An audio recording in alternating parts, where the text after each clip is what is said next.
For so many years, Canadians have been oblivious to foreign affairs.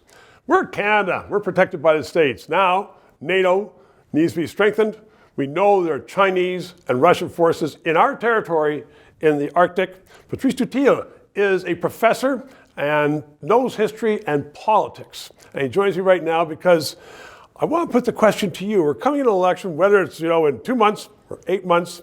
Should there be discussion about foreign affairs and the fact that our armed forces are so woke, they don't even really have bullets anymore?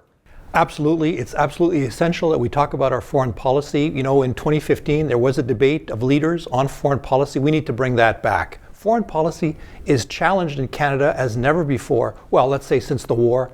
The global environment is changing. Canada needs to redefine itself in that global environment and needs to do it with conviction. That conviction is missing. We need to define ourselves and do it with conviction, because around the world right now, Canada is not held in high esteem. Part of that is just because of our Prime Minister.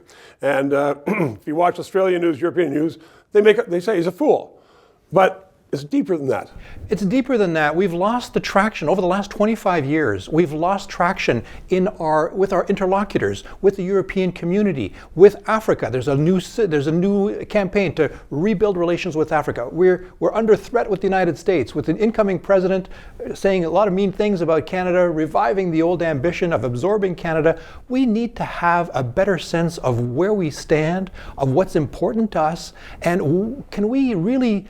And the role of the Prime Minister in all this is absolutely critical. We need to evaluate who our candidates are going to be and how they're going to behave on the global stage. We need to have that kind of debate. So, Patrice, in a debate right now in the election, it's going to be a lot about, do we have a fool as a Prime Minister or somebody else? About the gas tax, about the economy. People are suffering.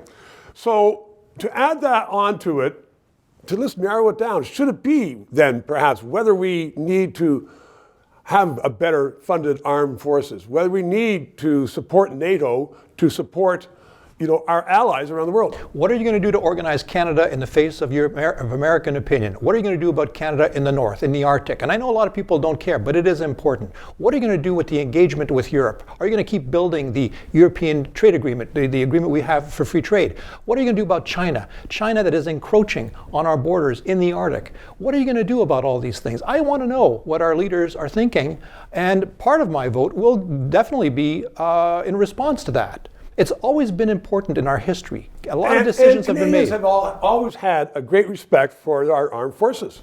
Oh, for sure. And we don't now. That's for sure. That's for sure. And and again, that's part and parcel of our foreign policy. What is going to be your policy on building up the armed forces? We have a Prime Minister. The Liberal Party has made a lot of efforts, has made a lot of pronouncements. But at the end of the day, we still don't have good submarines. We still don't have good ships. We still don't have good aircraft. We need to replenish. We need to renew. I want to know what people are thinking. That'll be the debate. Patrice, and thank you very much. 3 minutes. To those of you who have subscribed and donated, a heartfelt thank you. You're keeping us on the air.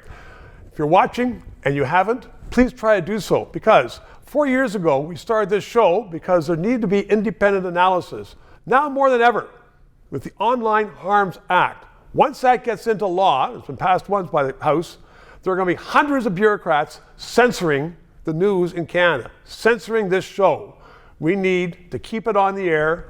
Thanks for your support.